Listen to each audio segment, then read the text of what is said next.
Good morning children.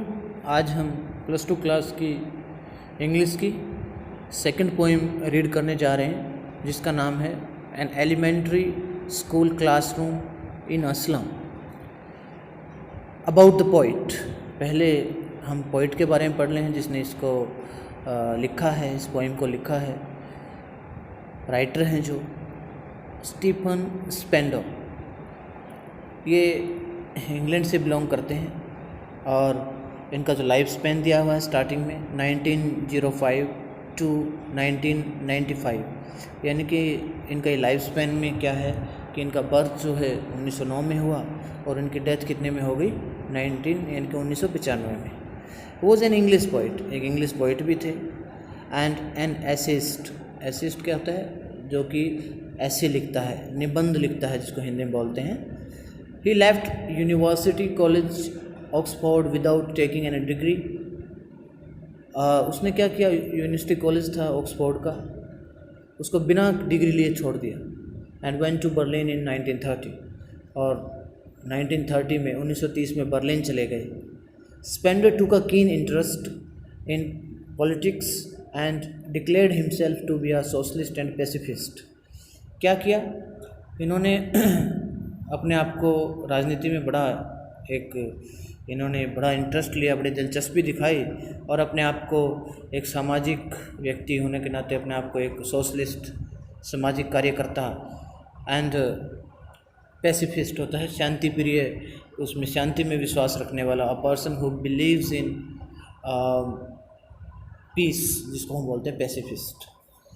तो books by Spender include poems of dedication, the age of being, the creative element, the struggle of the modern, and an autobiography, world within world। तो इन्होंने क्या क्या लिखा? Spender ने जो भी books लिखी उसमें उसने डेडिकेशन पर पोइम लिखी, समर्पण भाव पर। द एज ऑफ बीइंग, अपनेपन का किनारे पर लिखी। क्रिएटिव एलिमेंट लिखा। स्ट्रगल ऑफ द मॉडर्न लिखा कि मॉडर्न का क्या संघर्ष रहा। और एक ऑटोबायोग्राफी लिखी, वर्ल्ड विद इन वर्ल्ड, बहुत फेमस हुई है। In an elementary school classroom in a slum he has concentrated on themes of social injustice and class inequalities. और इस पोएम में जो है an elementary school classroom in a slum, इस पोएम में जो पोइट ने है किस पर कॉन्सेंट्रेट किया, किस पर ज़्यादा फोकस किया है, वो हैं सोशल इनजस्टिस, जो भी सामाजिक अन्याय होता है समाज में, एंड क्लास इनइक्वालिटीज़, और सामाजिक जो भी वर्ग असमानता जिसको हम बोलते हैं इनइक्वालिटीज़ को, तो उस पर भी ज़्यादा फोकस किया गया। बिफोर यू रीड, इससे पहले कि पोइम हम पढ़ें तो यहाँ से कुछ क्वेश्चन है। Have you ever visited or seen an elementary school in a slum? क्या आपने कभी किसी एलिमेंट्री स्कूल में गए हो या विजिट किया हो तो देखा है कोई? What does it look like? किस तरह दिखता है वो? ये हमारे से पूछा गया है। तो हम पहले इस पोइम को अच्छी तरह से रीड कर लेते हैं। इसका पहले हम फर्स्ट स्टैंजा देखते हैं। फर्स्ट स्टैंजा में क्या है? Far far from gusty waves the children's faces like rootless weeds, the hair torn round their pallor, the tall girl with her weighed down head, the paper seeming boy with rat's eyes, the stunted unlucky heir of twisted bones, reciting a father's gnawed disease, his lesson from his desk.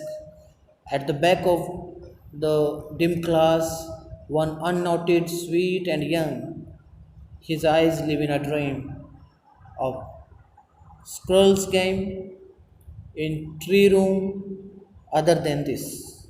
तो इस first stanza में बताया गया है कि किस तरह से जो पोइट है उनके फिजिकल स्ट्रक्चर की बात करता है कि कैसा उनका शारीरिक ढांचा है, चेहरा कैसा है और उनकी आँखें कैसी हैं, उनका शरीर की जो हड्डियाँ हैं वो कैसी हैं, और किस तरह से उनका क्लासरूम है, कैसे वो बच्चे दिखते हैं। एक दो तरह का एग्जाम्पल दिया है। तो देखिए हम लाइन बाय लाइन इसको स्टडी कर लेते हैं अच्छी तरह से। फार फार फ्रॉम गस्टी वेव्स। फार फार फार का मीन होता है दूर। फ्रॉम गस्टी वेव्स, गस्टी क्या होते हैं? स्ट्रॉन्ग। स्ट्रॉन्ग वो बोलते हैं स्ट्रॉन्ग वेव्स को, जो सडन आ जाती हैं बिल्कुल अचानक, यानी कि हम इसको कह सकते हैं सडन स्ट्रॉन्ग वेव्स, यानी कि अचानक से आने वाली बहुत ही तेज़ लहरें, उनसे भी दूर। दीज चिल्ड्रंस फेसेस, इन बच्चों के चेहरे।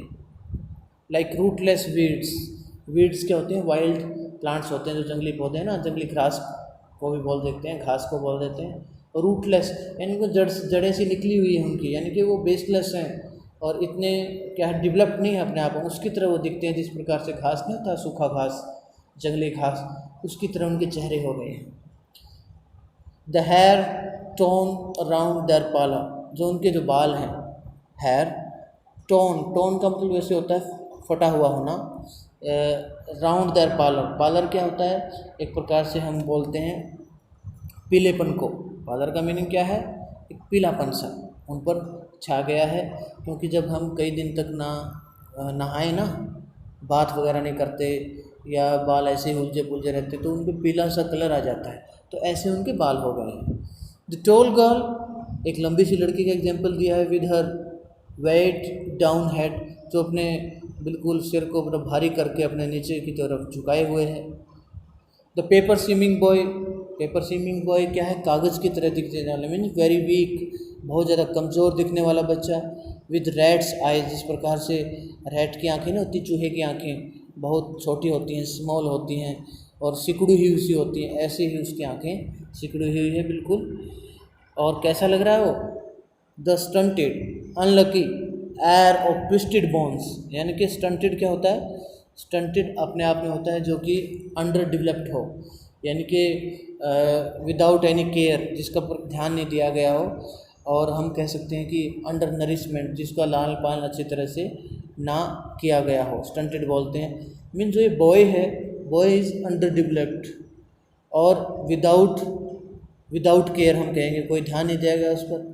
अनलकी एयर, एयर क्या होता है? Means the owner of the house after their parents, उनके पेरेंट्स के बाद जो उसका होली सोली होता है, यानी कि जो मकान मालिक होता है पूरा उसका, उसको बोलते हैं एयर, उत्तराधिकारी बोलते हैं हिंदी में। Unlucky, because they are unlucky, because they are born in poor families. Unlucky इसलिए हैं, अनलकी एयर इसलिए हैं क्योंकि बहुत ही गरीबी में जन्मा है उनका, जो है जन्म हुआ है। और ट्विस्टेड बोन्स, ट्विस्टेड बोन्स क्या है? जो उनके पेरेंट्स हैं वो भी क्या हैं? बड़े, उनकी हड्डियाँ मुड़ी तोड़ी हैं, यानी कि देयर बोन्स आर वीक, उनकी जो हड्डियाँ हैं बहुत कमज़ोर हैं अपने आप में। From his desk, sorry, reciting a father's gnarled disease, यानी कि उसके फादर की जो एक प्रकार से क्या क्या बोले हम, ग्नोल्ड क्या होते हैं? लगातार एक प्रकार से चलने वाली डिजीज़, जिसमें क्या होता है? एक ऐसी डिजीज़ जिसमें हम बोलते हैं कि जो कि जिसमें जॉइंट्स है, स्किन है, ये पूरी तरह से क्या हो जाते हैं? ख़राब हो जाते हैं पूरी तरह से। तो ऐसे उनकी जो बीमारी हार्ड वर्क से लगा हो या फिर बुढ़ापे की वजह से, ओल्ड एज की वजह से लगा हो, उनके फादर्स की हड्डियाँ भी ऐसे ही कमज़ोर हैं। तो यहाँ तक तो उसके फादर के, उनके पेरेंट्स के और बच्चों का एक फ़िज़िकल स्ट्रक्चर का डिस्क्रिप्शन दिया गया है। अब हम आते हैं कि उसके जो क्लासरूम से, जो इसका टाइटल है इस पोइम का, an elementary school classroom in a slum. Slum का मैंने बताया आपको झुग्गी बस्ती बोलते हैं। तो अब ये वो सीन आ जाता है, his lesson from his desk, यानी कि जो उसके डेस्क के, यानी कि बेंच से जो उसका लेसन है वो अब उसका डिस्क्रिप्शन है वहाँ पर क्या है। At back of the dim class, बिल्कुल डिम क्लास है वो। डिम क्लास क्यों कहा गया है उसको? क्योंकि वो क्या है? पूरी तरह से अंधेरा है वहाँ पर, डार्कनेस है। The room is the classroom is full of darkness, अंधेरे से भरा पड़ा है बिल्कुल। और वहीं पर एक ऐसे बच्चे का नरेशन दिया गया, वर्णन किया गया, वन अननोटेड, जिस पर कोई ध्यान नहीं दिया गया है। स्वीट एंड यंग, बड़ा अच्छा सा दिखने वाला और बड़ा युवा सा बच्चा है वो। Mean the child is unnoticed but he is very sweet and young, बहुत अच्छा बच्चा है। His eyes live in a dream, उसकी आँखें भी एक सपने में रहती हैं। और स्क्रोल्स गेम, वो एक प्रकार से गिलहरी का गेम देखता रहता है। देखो इसमें इन ट्री रूम, उसका जो क्लासरूम है वो एक प्रकार से जैसे गिलहरी है, गिलहरी का भी ट्री होता है सब कुछ, गिलहरी जो होती है गिलहरी, उसका घर क्या होता है, पेड़। इसी प्रकार से जो क्लासरूम है ना वो भी जैसे एक प्रकार से गिलहरी की तरह गेम करता है, कभी आता है कभी जाता है। अदर देन दिस, और इसके अलावा और ज़्यादा कुछ नहीं है, इसके अलावा और दूसरा कुछ ज़्यादा नहीं है, वो भी एक गिलहरी की तरह आता है। तो फर्स्ट स्टैंजा में हम देखते हैं कि बच्चों के फिजिकल स्ट्रक्चर का वर्णन किया गया, जो स्लम एरिया में रहते हैं, झुग्गी बस्तियों में रहते हैं, जहाँ पर बहुत ज़्यादा कूड़ा करकट होता है, घर अच्छे नहीं होते, स्मेल आती रहती है हरदम, ठीक है ना। और फिर उसके बाद बताया गया है कि उनका क्लासरूम कैसा है, कैसा वहाँ पर डिस्कशन होता है, सारा कुछ बताया गया है। अब आ जाते हैं हम सेकंड स्टेंजा पर। सेकंड स्टेंजा स्टार्ट होता है, on sharp cream walls donations Shakespeare's had cloudless at dawn, civilized dawn, riding old cities, belt, flowery, Tyrolese valley, open-handed map, awarding the world its world, and yet, for these children, these windows, not this map, their world, were all their futures painted with a fog. अब क्या है इसमें, क्या बताया गया है कि जो वहाँ पर जो जो भी स्कूल की दीवारें बनी हुई हैं, जो स्कूल क्लासरूम की जो दीवारें सी बनी हुई हैं वो क्या हैं, सौर क्रीम वॉल्स हैं, क्रीम कलर की वो दीवारें हैं सारी। डोनेशंस, वहाँ पर यह भी लिखा जाता है कि इस आदमी ने, डोनेशन होता है चैरिटी वर्क, ये बहुत ज़्यादा दान पुण्य का काम जो होता है उसको बोलते हैं, कि बहुत ज़्यादा वहाँ पर दान पुण्य दिया हुआ सब लिखा जाता है। शेक्सपियर्स है, शेक्सपियर का इमेज बनी हुई है, वहाँ पर मूर्ति बनी हुई है, उसके हाथ पैर अच्छी तरह से बनाए हुए हैं, उन दीवारों पर पिक्चर सी बनी हुई है। क्लाउडलेस एट डॉन, सूर्य जो है उगता हुआ दिखाया गया है, सनराइजिंग की, किस प्रकार से, नो क्लाउड, कोई भी बादल नहीं दिखाया गया। सिविलाइज डोम, डोम क्या होता है, गिरजाघर को बोला जाता है, सिविलाइज सभ्य माना जाता है, क्योंकि वहाँ पर ये चर्च टाइप में होता है गिरजाघर, और वहाँ पर आते रहते हैं। राइडिंग ऑल सिटी, जहाँ पर सभी शहरों से लोग आते रहते हैं, सभी शहरों से मतलब वहाँ पर विजिट करते हैं आकर। बेल्ट, फ्लावरी, वहाँ पर घंटी नुमा, एक प्रकार से फ्लावरी होता है, फुल ऑफ फ्लावर्स, जो फूलों से भरी हुई मतलब घंटी टाइप में एक प्रकार से वहाँ पर क्या है, फूल हैं। टायरोलिस वैली, टायरोलिस वैली का नाम है उसका घाटी का। Open handed map, open handed बिल्कुल खुले हाथ से बनाए गए मैप है वहाँ पर, जिसमें कि awarding the world it's world, जिसमें पूरे वर्ल्ड को दिखाया गया है, पूरे वर्ल्ड को दिखाया गया है उन पिक्चर्स में जो भी वो दीवारों पर हैं। And yet for these children, लेकिन फिर भी उन बच्चों के लिए तो, these Windows not this map there world were all there futures painted with a fog, क्या है, फिर भी उन बच्चों के लिए तो वो खिड़कियाँ, वो मैप, वो वर्ल्ड, वो सारा कुछ नहीं है उनके लिए। जहाँ पर उनका जो फ्यूचर है ना वो तो क्या है, फॉग के समान है, painted with a fog. Fog क्या होती है, धुंध, यानी कि धुंधला सा है, बिल्कुल अंधेरा सा छाया हुआ है, यानी कि उनका जो फ्यूचर है, their future is not bright, उनका जो भविष्य है वो ज़्यादा चमकीला नहीं है, उनका फ्यूचर कैसा है, फोगी है, काफ़ी धुंधला है, धुंध भरा है, यानी कि बहुत ही डिम है। देखिए ना, लास्ट स्टेंजा की 2 लाइन्स और रहती हैं। A narrow street sealed in with a lead sky, far far from rivers, capes and stars of words. यहाँ पर क्या बताया गया है कि जो एक नैरो सी स्ट्रीट है, नैरो स्ट्रीट किसको बोलते हैं, जो कि तंग आकार की गली है, तंग आकार की गली है वहाँ पर।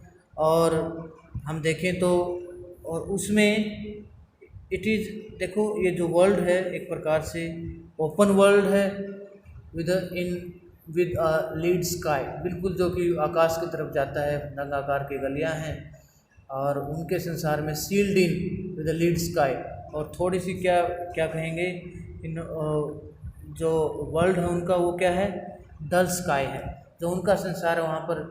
आपको पता है झुग्गी बस्तियों में किस तरह से गलियाँ होती हैं, तंग आकार की गलियाँ होती हैं, और छोटी छोटी झोपड़ियाँ सी होती हैं, जिनमें आकाश भी सही से नहीं दिखता। और किन से, फार फार फ्रॉम, जो कि रिवर से उनका घर बहुत दूर है।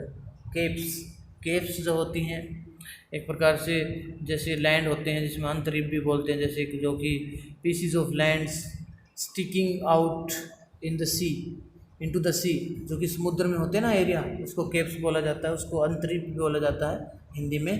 एंड स्टार्स ऑफ वर्ड्स, और शब्दों के उससे क्या है जो दूर है, यानी कि जो भी ये राजनेता लोग होते हैं ना, स्टार्स ऑफ द वर्ड्स, राजनेता लोग होते हैं, इनको बोलते हैं पॉलिटिशियंस। जो भी बड़ी बड़ी प्रोमिसेस बनाई जाती हैं उनसे काफ़ी दूर उनका क्या है, वो झुग्गी बस्ती वाला इलाका है। क्योंकि राजनेता बहुत आते हैं, बहुत ज़्यादा अपने आप में वो वायदे करके जाते हैं, प्रोमिसेस करके जाते हैं, बट उनका कोई ज़्यादा वो नहीं होता, उनकी इम्पोर्टेंस नहीं होती। Now we are coming on stanza number third stanza पर आ रहे हैं। Surely Shakespeare is wicked, the map a bad example, with sheep and sons, and love tempting them to steal for lives that slyly turn in their cramped holes from fog to endless night on their slag heap. These children wear skins peeped through by bones and spectacles of steel with mended glass, like bottles bits on stones.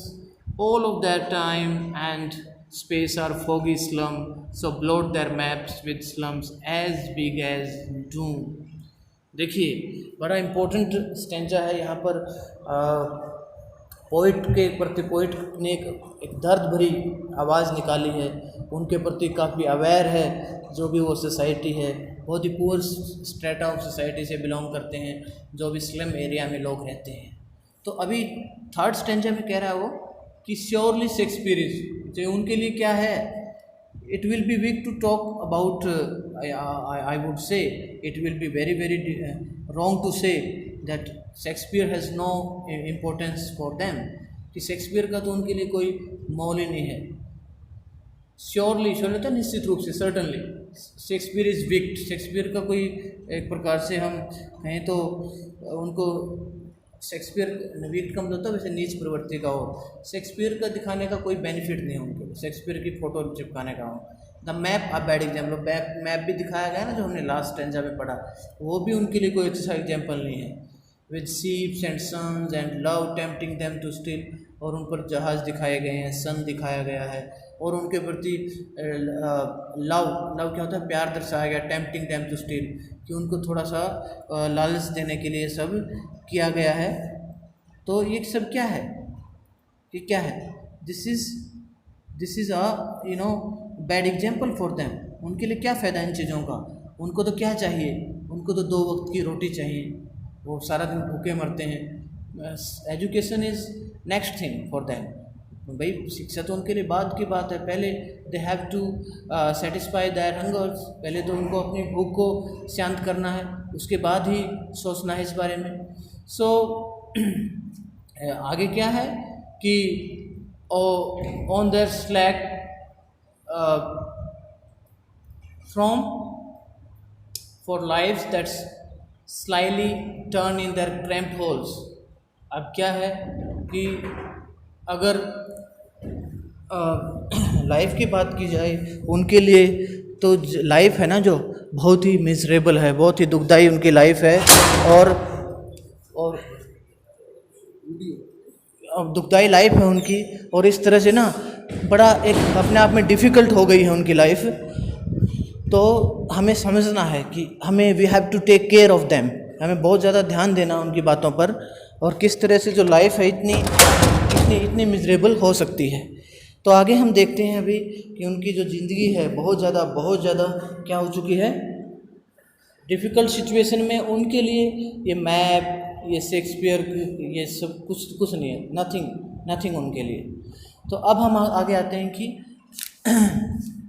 क्या है आगे, for lives that slightly turn in their cramped holes. उनकी जो life है ना, slightly का meaning होता है सीक्रेटली होता है बिल्कुल गुप्त रूप से, छिप कर, ठीक है ना, सीक्रेटली यानी कि छिप कर। क्रैम्प्ड होता है वेरी नैरो, बहुत ही तंग आकार से, यानी कि जो उनकी लाइफ है कहाँ तक है, lives that slightly turn in their cramped holes, cramped होता है तंग आकार के जो बिल, यानी कि छोटे छोटे से घर बने हुए हैं उनके, वहीं वहीं तक उनकी लाइफ क्या है, सीमित है। उनके लिए तो क्या है, from fog to endless night, यानी कि धुंध से लेकर और रात उनकी कभी ख़त्म ही नहीं होती, ऐसी उनकी लाइफ है। Life has been very difficult for them, ठीक है ना, ज़िंदगी तो उनके लिए बहुत क्या हो चुकी है, मुश्किल हो चुकी है स्पेंड करनी। So on that slag heap, slag क्या होते हैं, स्लैग को हम बोलते हैं रैग्स, जो भी कूड़ा करकट के ढेर हैं और हैं वो सब लगे होते हैं, आपको पता है झुग्गी बस्ती में तो इस तरह से होता है। स्लम एरिया में तो बहुत ज़्यादा बैड स्मेल आती है, वहाँ से बुरी स्मेल आती है। These children wear skins peeped through by bones and spectacles of steel with mended glass, यानी कि यहाँ पर कहा गया है कि जो ये बच्चे हैं ना, they are physically very very weak, बहुत मतलब शारीरिक रूप से बहुत कमज़ोर हैं। और इन बच्चे वेयर स्किन्स, वेयर स्किन्स का मीनिंग यहाँ पर है कि किस प्रकार से they are they have on their body a skin through which all their bones are clearly visible, मतलब ऐसे ही पहन पाते हैं वो, वेयर मतलब होता है पहने, यानी कि उनकी जो स्किन है बहुत ज़्यादा पतली है, बहुत ज़्यादा मतलब वो हेल्थी नहीं है। पिप्ट का मतलब होता है झांकना, थ्रू बाई बोन्स, यानी कि वो जो पहनते हैं ना उनमें से हड्डियाँ नज़र आती हैं उनकी।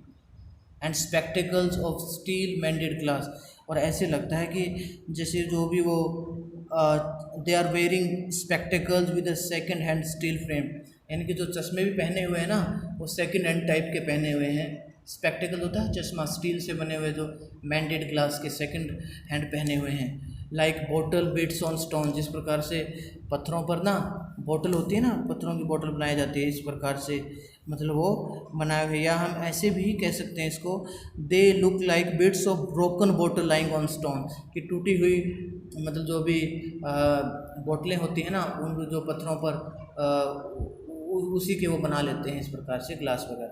Means they are living in utter poverty, यानी कि बहुत ही ज़्यादा गरीबी में रह रहे हैं। तो what is the meaning of education for them, फिर उनके लिए क्या है एजुकेशन का क्या मतलब है।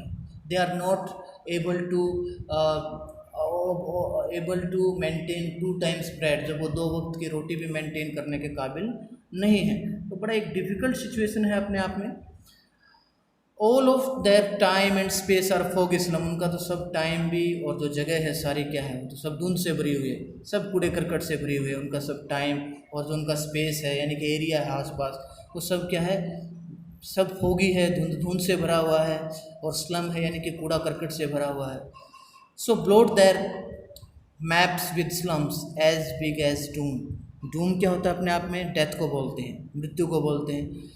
यहाँ पर जो पोइट है बड़ा गुस्से में आ जाता है और एक कहता है कि सो ब्लॉट देयर मैप, कि ब्लॉट का मतलब क्या होता है, उनको धब्बे बनाना, कि उनके मैप्स पर धब्बे बना दो, उनका उन पर कलंक है, उन मैप्स पर जो कि स्लम एरिया में है।